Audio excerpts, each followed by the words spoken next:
चला कोण राहिले का तिकडे बघ.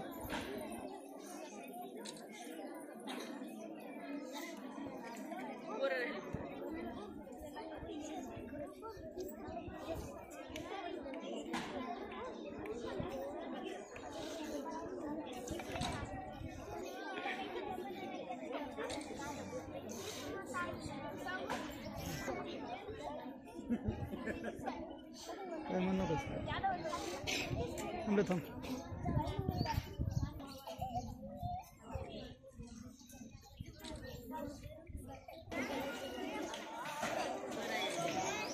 तिथं बस.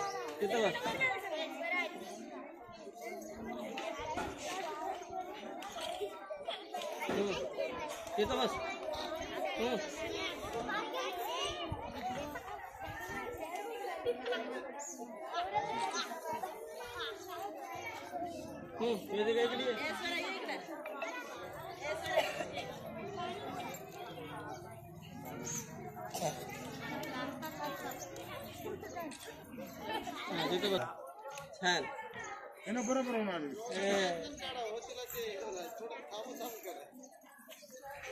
साहेब मला तर माझी गोष्टी करू नका. तिकडे बघू मीटिंग चालू आलेले लोक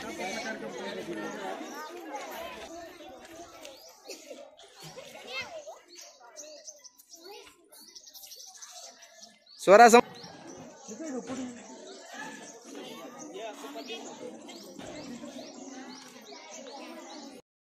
व्हिडिओ स्टार्ट. सर्वप्रथम सावित्रीबाई फुले यांना माझा कोटी कोटी प्रणाम. आज 3 जानेवारी सावित्रीबाई फुले यांच्या जयंतीनिमित्ताने ही बालसभा आयोजित केली आहे. या बालसभेचे नियोजन इयत्ता 6वी वर्गाकडे आहे. माझीच वर्गमैत्रीण स्नेहा हिने आपले अध्यक्षस्थान स्वीकारावे अशी मी तिला विनंती करते.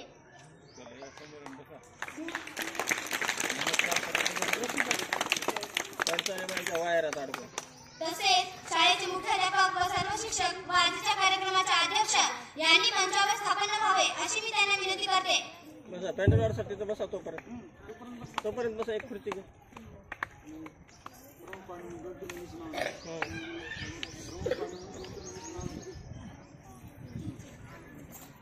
तसेच प्रमुख पाहुणे अनुराधा, अंजली, प्रज्ञा.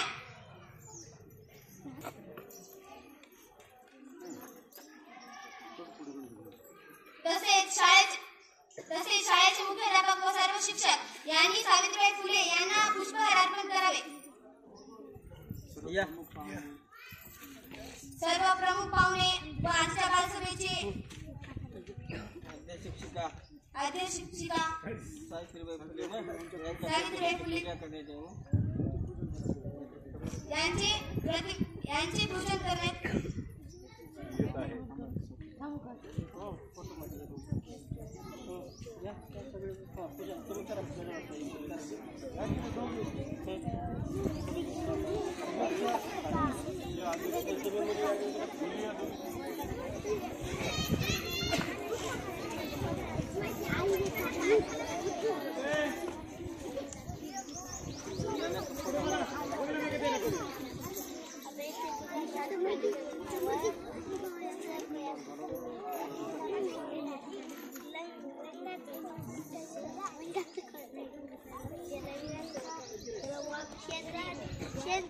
पुढील कार्यक्रमाचे सूत्रसंचालन आरुषी करणार आहे. छान बसा. इकडे बोलू नका. यापुढे कार्यक्रमाचे सूत्रसंचालन मी करणार आहे. आता आपण सावित्रीबाई फुले यांच्या जीवनाबाबत काही प्रसंग ऐकूया. माझीच वर्गमैत्रीण कल्याणी आपले विचार मांडले.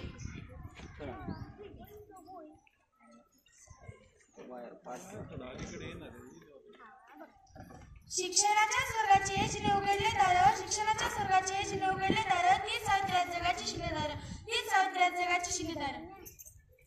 सन्माननीय व्यासपीठावरील मान्यवर वंदनीय गुरुजन वर्ग आणि माझ्या मित्रमैत्रिणींनो सर्वांना माझा नमस्कार.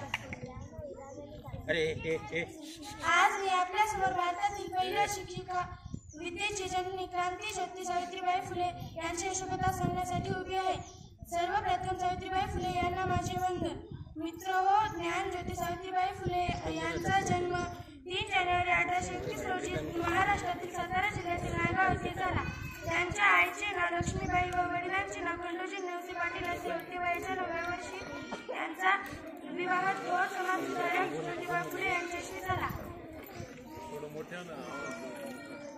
त्या काळी स्त्रियांना शिक्षण घेणे म्हणजे महापाप मानले जाई. अशा परिस्थितीतही ज्योतिबांनी सावित्रीबाईंना लिहायला वाचायला शिकवले. जय हिंद. यापुढे कर्तव्य आपले विचार मांडेल.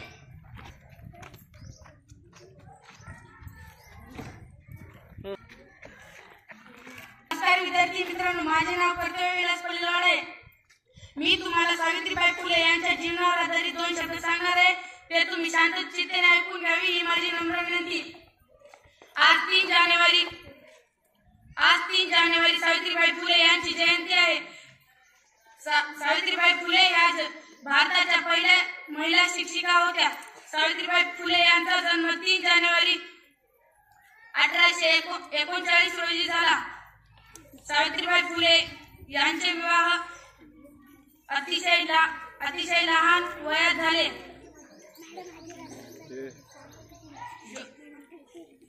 ज्योतिबांसोबत झाले. ज्योतिबांनी त्यांना लिहायला वाचायला शिकवले. ज्योतिबांनी व सावित्रीबाई फुले यांनी भारतात मुलींची पहिली शाळा काढण्याचा मान मिळवला. त्यांनी समाजातील वाईट प्रथांना विरोध केला. 9 मार्च 1897 रोजी त्यांचे निधन झाले. एवढं बोलून मी माझे 2 शब्द संपवतो. जय हिंद, जय भारत.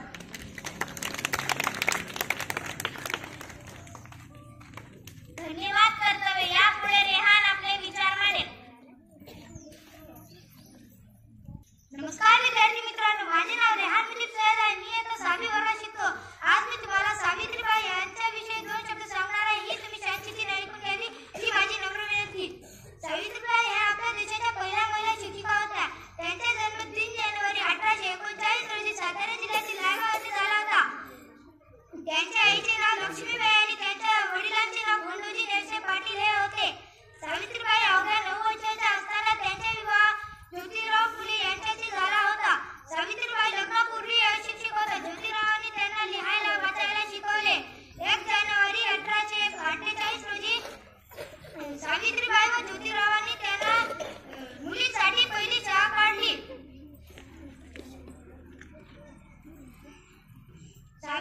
सावित्रीबाई बालविवाह, प्रतिसंधान इत्यादी वाईट प्रथांना आळा घातला.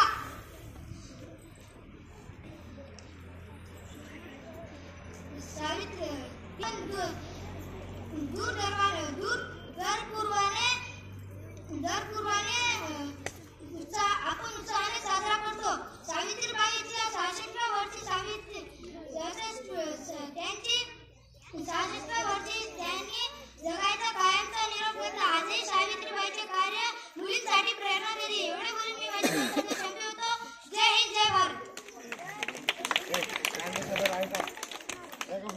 धन्यवाद रेहान. यापुढे 3रीची विद्यार्थिनी प्रीती कोंडेवाड आपले मनोगत व्यक्त करेल.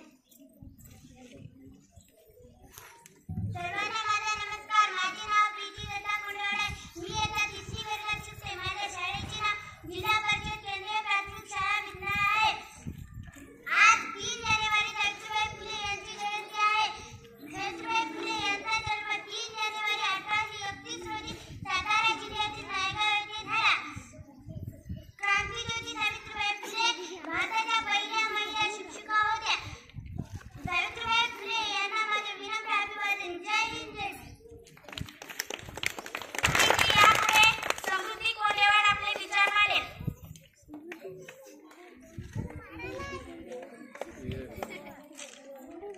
सर्वांना नमस्कार. माझे नाव समृद्धी रामजी डोंगरे आहे. मी इयत्ता 3री वर्गात शिकते. माझ्या शाळेचे नाव जिल्हा परिषद केंद्रीय प्राथमिक शाळा विद्यान. माझ्या प्रिय मित्रांनो, आज आपण एका महान स्त्रीचे माझ्या प्रिय मित्रांनो, आज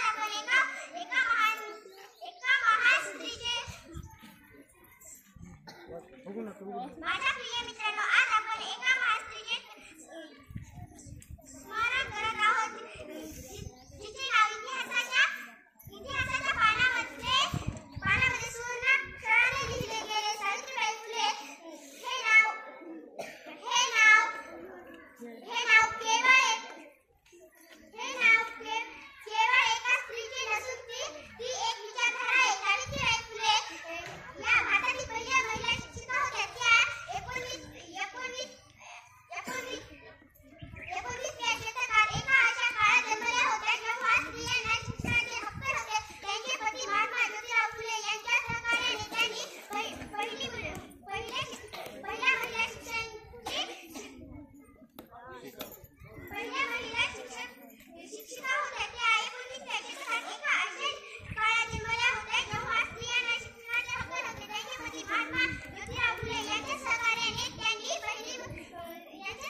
विषमता आणि अंधश्रद्धावरही प्रखरपणे प्रहार दिला. एवढे बोलून मी माझी भाषण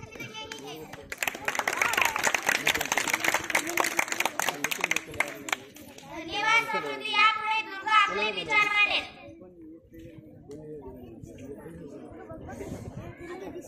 सरांना माझा नमस्कार. माझे नाव दुर्गा मारुती पडेले. आज 3 जानेवारी क्रांतीज्योती सावित्रीबाई फुले यांची जयंती साजरा करीत आहे. हा दिवस आपण बालिका दिन म्हणून साजरा करतात. सरांना बालिका दिनाच्या खूप खूप शुभेच्छा. क्रांतीज्योती सावित्रीबाई फुले भारताच्या पहिल्या महिला शिक्षिका होत्या. त्यांनी मुलींना शिकवण्याचा खूप प्रयत्न केला. एक शिक्षक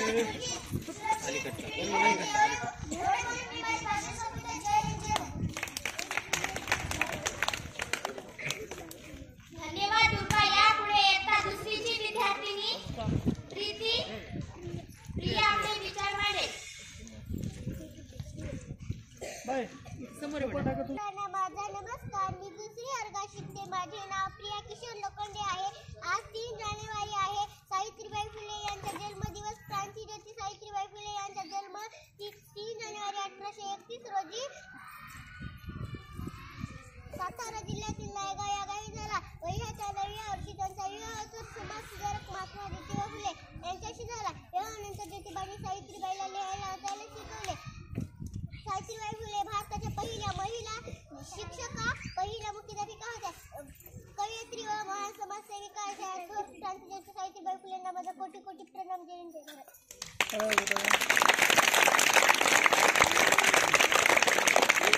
धन्यवाद प्रिया. यापुढे इयत्ता 7वीची विद्यार्थिनी आकांक्षा कोलेवाड आपले विचार मांडेल.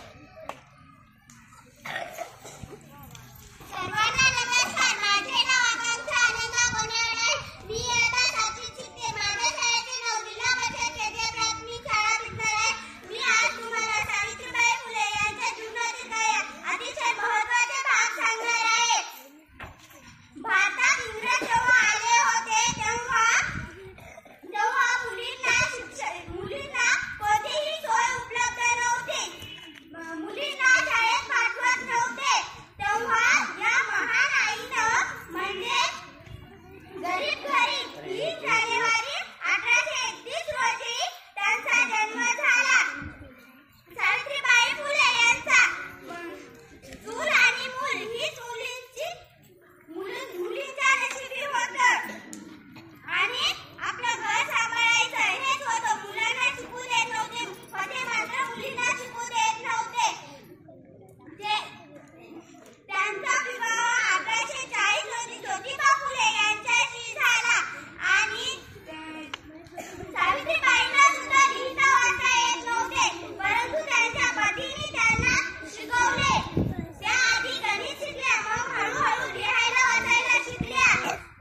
करणारे ज्योतिबा फुले महान ठरले. त्यांच्या या महान कार्यात अनेकांनी विरोध केला, पण ज्योतिराव व सावित्रीबाई डगमगले नाहीत.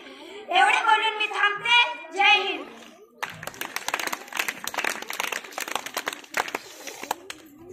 धन्यवाद. स्नेहा यापुढे आभार प्रदर्शन वेदिका करेल. नमस्कार विद्यार्थी मित्रांनो, माझे नाव वेदिका विठ्ठल अकुलवाड. आज सावित्रीबाई फुले यांच्या जयंतीनिमित्त बालसभा घेण्यात आली. या कार्यक्रमात सर्व मान्यवर उपस्थित झाले, त्यांचे आभारी आहे. बऱ्याच मुलांनी आपले मनोगत व्यक्त केले, त्यांचे आभारी आहे. तुम्ही सर्वजण शांततेने सर्वांची मनोगती ऐकली, त्यामुळे तुमचे आभारी आहे. आजच्या कार्यक्रमाच्या अध्यक्ष साहेबांच्या वतीने कार्यक्रम संपला असे मी जाहीर करतो.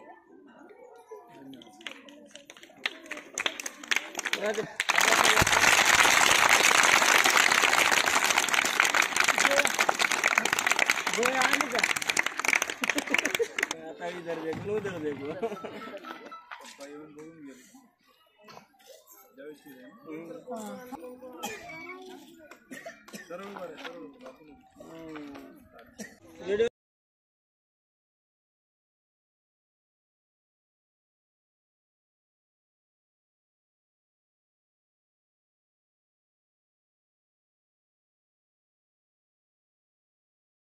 कार्यकाळामध्ये या फुले दाम्पत्याने जे कार्य केले त्या कार्याला तोड नाही. कारण त्या काळामध्ये एवढी विचारधारा कट्टरता होती की सर्वसामान्य माणसाला शिक्षणाचा अधिकार, जगण्याचा अधिकार, सार्वजनिक ठिकाणी राहण्याचा अधिकार इथल्या व्यवस्थेनं नाकारलेलं होतं. आणि त्या व्यवस्थेमध्ये सर्वांना पुरून उरणं हे खूप मोठी गोष्ट होती. कारण हे ऐड्यागैड्याचं काम नाही असं लोक म्हणतात ना, ते काम या फुले दाम्पत्यांना आपल्या हयातीमध्ये, आपल्या जीवनामध्ये केलं. आता त्यांना जाऊन किती वर्ष झाले, 150 वर्ष होऊन गेले, तरी सुद्धा आपण त्यांची आठवण काढतो. का काढतो? तर त्यांनी केलेल्या कार्यामुळं. त्यांनी केलेलं जे कार्य आहे तिथल्या आपल्या भारतातील जेवढे काही सर्वसामान्य लोक आहेत, गोरगरीब जनता आहे, इथे जे काही बहुजन वर्ग आहे, त्या सर्वांनाच जो अधिकार आहे तो अधिकार मिळवण्यासाठी त्यांच्या कार्यापासून प्रेरणा त्यांच्या नंतर आलेले जेवढे काही महापुरुष आहेत त्यांनी त्यांच्याकडून घेतलेली आहे. आणि महात्मा फुले आणि सावित्रीबाई फुले यांच्या नावामध्ये जरी फुले जरी असलं, फुल कसं असते, नाजूक असते, असे नाही नाजूक, त्यांच्या नावामध्ये जरी फुले असले तरी त्यांच्या जीवनामध्ये मात्र काटे आले. इथल्या व्यवस्थेनं त्यांना त्यांचं कार्य करू दिलं नाही. आणि जगाचा नियम आहे, जो चांगलं काम करतो ना त्याच्या कार्याला कधीही विरोध करतात लोक. आणि ते कार्य त्यांनी असं केलंय की विरोध करणारे हे कोणालाच माहीत नाही, परंतु त्यांनी केलेलं कार्य हे पूर्ण जगाला माहीत आहे. गुगल सुद्धा ट्विटर लावते त्यांच्या 3 जानेवारी निमित्त. म्हणजे गुगल ही जी काही जागतिक लेवलची संस्था आहे, ही संस्था त्या गुगलनं तुम्ही सर्च करता की नाही, गुगलवर तुम्हाला जर काय माहिती असेल तर गुगलवर सर्च करता, तिथं ट्विटर सुद्धा सावित्रीबाई फुलेचं दरवर्षी लावण्यात येतं. यावर्षी लावण्यात आलं मी काय पाहिलं नाही, परंतु जागतिक लेवलला त्यांच्या कार्याची दखल घेतली जाते. त्यांचं कार्य असं आहे की भारतरत्न काय, विश्वरत्न सुद्धा फिरके पडत. इथल्या व्यवस्थेमध्ये जे काही सुधारणावादी चळवळ निर्माण झाली, त्या सुधारणावादी चळवळीचा पाया जर कुणी रचला असेल तर महात्मा फुले आणि सावित्रीबाई फुले या दाम्पत्यांनी.